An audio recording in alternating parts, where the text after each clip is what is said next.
Hello, xin chào anh chị và các bạn. Chào mừng anh chị và các bạn đã đến với video lần này của mình.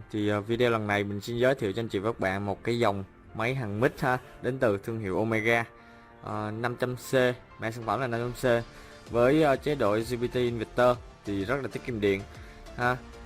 Omega thì thương hiệu đến từ Hàn Quốc và với chế độ bảo hành lên tới 12 tháng ha anh chị ha. 100% xuất xứ tại Hàn Quốc luôn, hàng nhập khẩu chính hãng. Sử dụng được hàng mic lên tới 500A, máy rất là lớn ha anh chị. Đây rất là to. Đầu tiên thì như anh chị và các bạn thấy thì đây là toàn bộ cái bộ phận điều khiển ở trên phần máy ha. Đi kèm với máy sẽ bao gồm cho chúng ta như là bộ dây kẹp mát này ha, bộ dây kẹp mát 500A của Hàn Quốc luôn nha, và một bộ dây súng ha, dây súng đây, một bộ súng hàng mic. Đấy, một bộ súng hàng mic được đi kèm đây ha anh chị ha. Một bộ súng hàng mic đi kèm 500A luôn ha, rất là chất lượng luôn, hàng chính hãng Hàn Quốc. Rồi dây này thì nó dài khoảng 3 mét anh chị ha, 3 mét. Có tem Hàn Quốc luôn nè anh chị ha.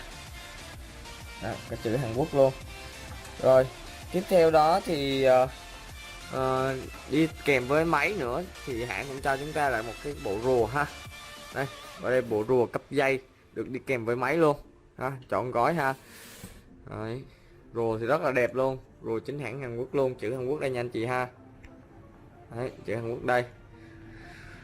Rồi tiếp theo đó thì phía trên này thì hãng cũng đi kèm cho chúng ta một cái đồng hồ Acron ha.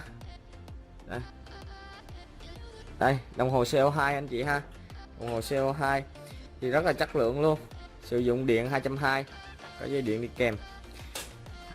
Đồng hồ chính hãng của Hàn Quốc luôn, của Omega luôn anh chị ha. Và tiếp theo đó thì không thể thiếu là đi kèm với máy, hãng cho chúng ta một cái bộ cấp dây nè, bộ cấp dây từ máy sang rùa anh chị ha, từ máy sang rùa. Và đây là dây dàn khí thôi, dây khí rồi. Bao da thì như anh chị thấy thì đây, bao da rất là đẹp ha. Đây, rất là đẹp. Rồi rất là chất lượng luôn. Bộ cấp dây này thì nó khoảng dài khoảng 5 mét anh chị ha, 5 tới 7 mét. Rồi đây thì có chấu để chúng ta gắn tín hiệu dây hết rồi. Rồi phía trên đây thì trên phần máy thì cũng có bộ phận tem gọi là cảnh báo ha, tem cảnh báo ha anh chị ha. Rồi tiếp theo thì mình sẽ nói sơ về cái phần bộ phận điều khiển của máy anh chị ha. Rồi đầu tiên như anh chị thấy thì đây là cái nút nguồn thôi, công tắc nguồn on off, với chế độ đèn báo hiệu thì hai bên đây, đèn báo hiệu cảnh báo ha, khi gặp sự cố ha, và bình thường. Bên đây thì nó sẽ có hai đồng hồ, thì hai đồng hồ này là đồng hồ cơ hết nha anh chị ha. Con máy cơ thì sử dụng nó rất là bền, cơ thì nó rất là bền. Rồi một cái đồng hồ hiển thị ampe và một cái đồng hồ hiển thị volt anh chị ha.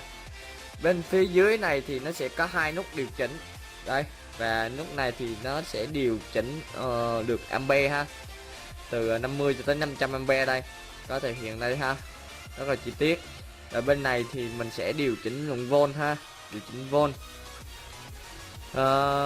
Phía bên này thì mình sẽ điều chỉnh cái mối hàng, gọi là mình điều chỉnh sao cho nó phù hợp theo cái mối hàng của mình, không bị dính súng hàng ha, bị dính mối hàng thì mình có thể điều chỉnh với cái nút này ha.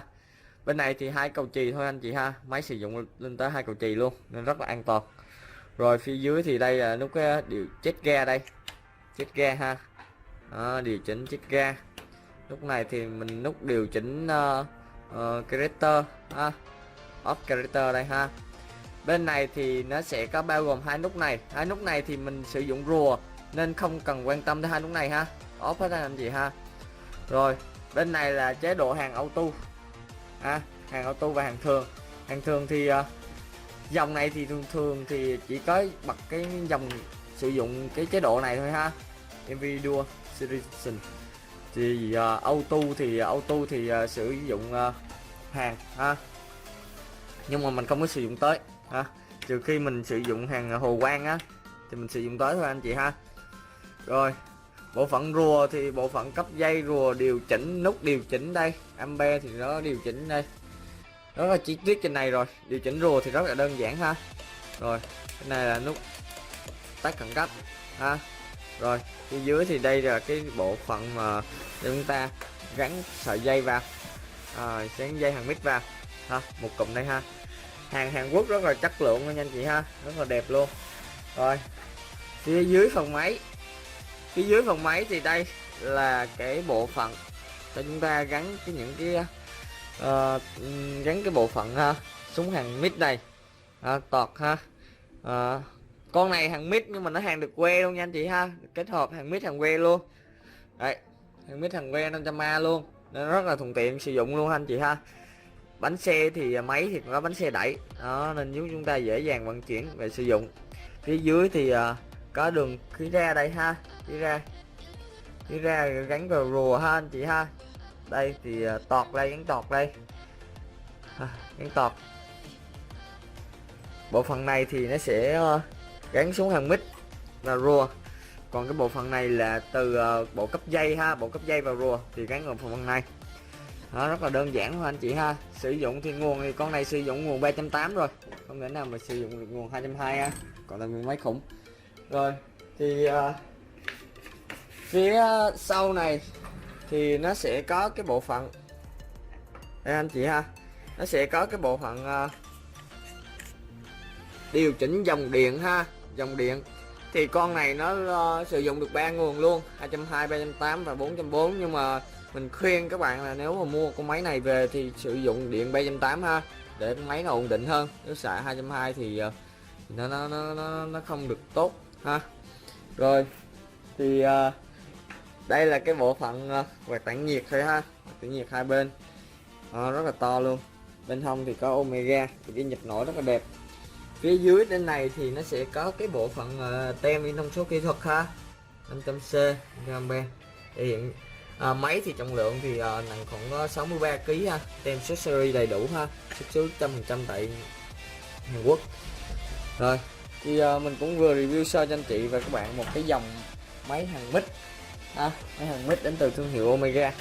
Rất là đẹp luôn, máy rất là đẹp, rất là to. Nếu anh chị và các bạn muốn biết thêm chi tiết về cái bộ phận dòng sản phẩm này thì hãy liên hệ số điện thoại truy cập đường link website dưới phần video ha. Cảm ơn anh chị và các bạn đã xem video lần này của mình. Xin chào và hẹn gặp lại anh chị vào những video lần sau.